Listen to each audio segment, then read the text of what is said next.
There is one little visitor who never knocks on the door, he never makes an appointment, and he never tells me whether he will come back tomorrow. But somehow, almost every day I see him. A little red squirrel. He usually appears from the far end of the garden, climbs up the bamboo fence, pauses for a moment, and then makes his way toward a small wooden house. Inside, there is always a little food waiting for him, and somehow he seems to remember exactly where it is.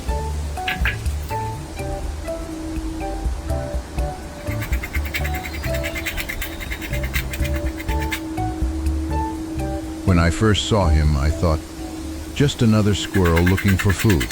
But as the days passed, I started to realize something. He wasn't simply visiting. Little by little, he had become a tiny part of my everyday life. Every day, I would leave a few walnuts inside the little wooden house. Not too many, just enough for him to find something to eat when he stopped by. And then, I would wait. I didn't call him. I didn't chase him. I never tried to force him to come closer. I simply let him decide how close he wanted to be. Some days he would climb straight up the bamboo fence. Then from the fence he would make his way toward the little house. Sometimes, watching him from a distance, I would wonder, will he manage to get there today?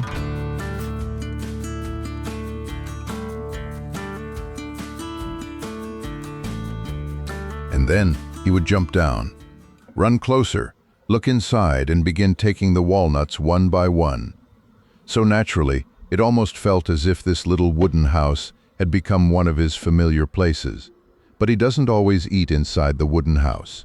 Some days, he appears on the porch. He stands there, looking up at the little house. Maybe he's figuring out a way to reach the walnuts inside. He looks, he runs, he stops, and then he tries again. These are such small moments, but when you sit and watch long enough, they become surprisingly fascinating. Because every time he comes, he seems to have a different way of getting his food.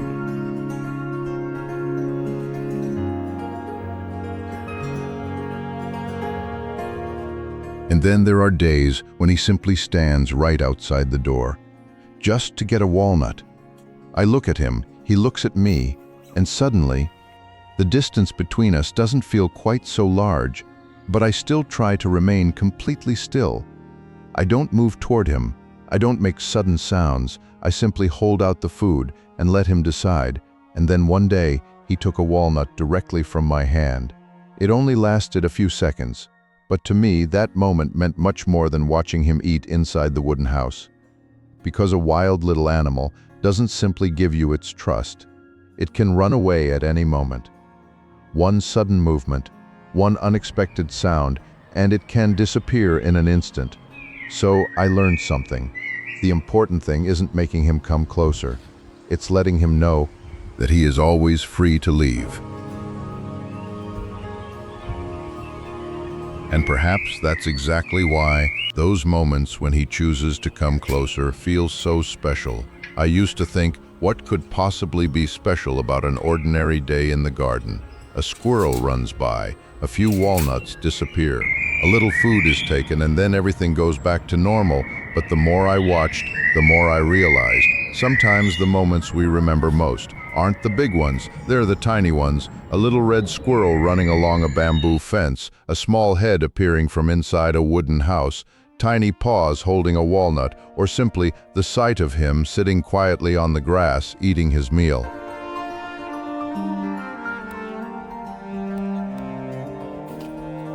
Nothing extraordinary is happening, and yet I still want to sit there and watch.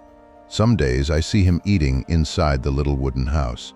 Other days, he carries his food outside. Then he sits on the grass. Sometimes he eats while constantly looking around. Every now and then, he stops for a few seconds, as if he's listening to something in the garden, and then he continues eating. Watching a squirrel eat a walnut might not sound very exciting to everyone, but once you've seen the same little squirrel day after day, you begin to recognize his little habits. You know where he usually comes from. You know which part of the fence he likes to climb. You know where he usually looks for food. And sometimes, when you see that little shape moving in the distance, you already know. Ah, he's here again. I don't know what he thinks about me. Maybe to him, I'm not special at all. Perhaps in a squirrel's mind, I'm simply the person who leaves walnuts there. And maybe that's enough.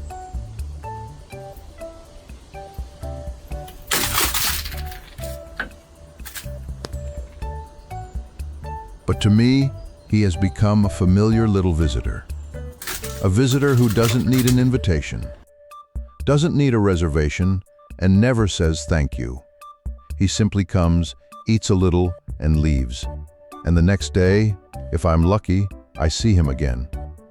I think the most beautiful thing about this relationship is that neither of us tries to own the other. I don't keep him here.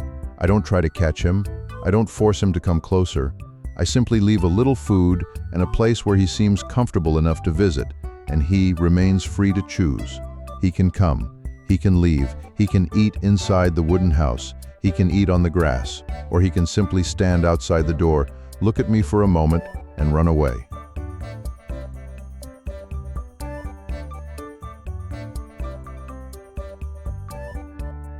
But to me, he has become a familiar little visitor.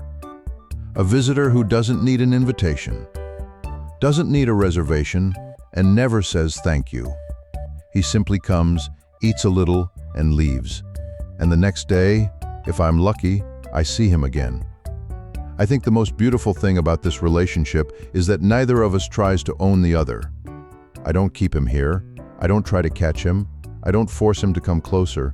I simply leave a little food and a place where he seems comfortable enough to visit, and he remains free to choose. He can come, he can leave, he can eat inside the wooden house, he can eat on the grass, or he can simply stand outside the door, look at me for a moment, and run away.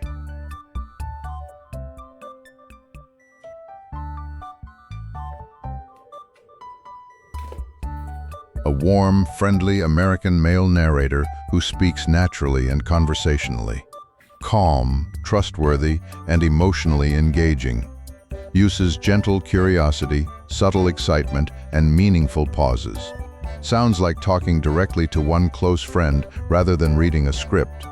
Never overly dramatic, robotic, or sales-like, clear pronunciation with smooth pacing and authentic emotion.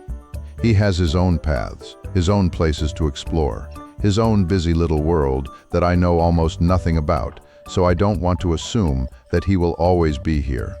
I just want to appreciate.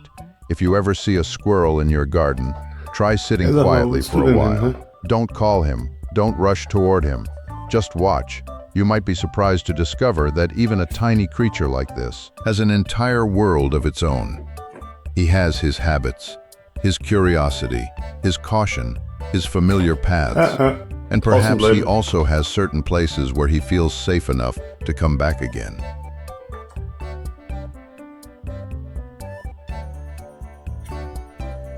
For me, the little wooden house in the garden is simply a small wooden box.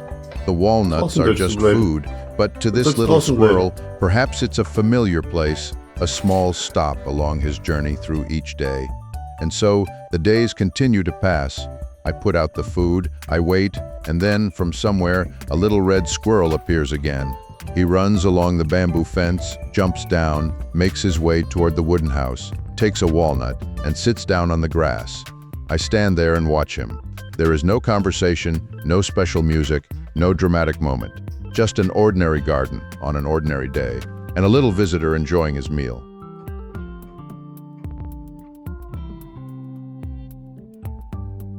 But perhaps that's exactly why I love these moments, because sometimes happiness doesn't have to be something extraordinary. Sometimes it can simply be a little red squirrel coming back to your garden, day after day, and somehow making an ordinary day feel just a little more special.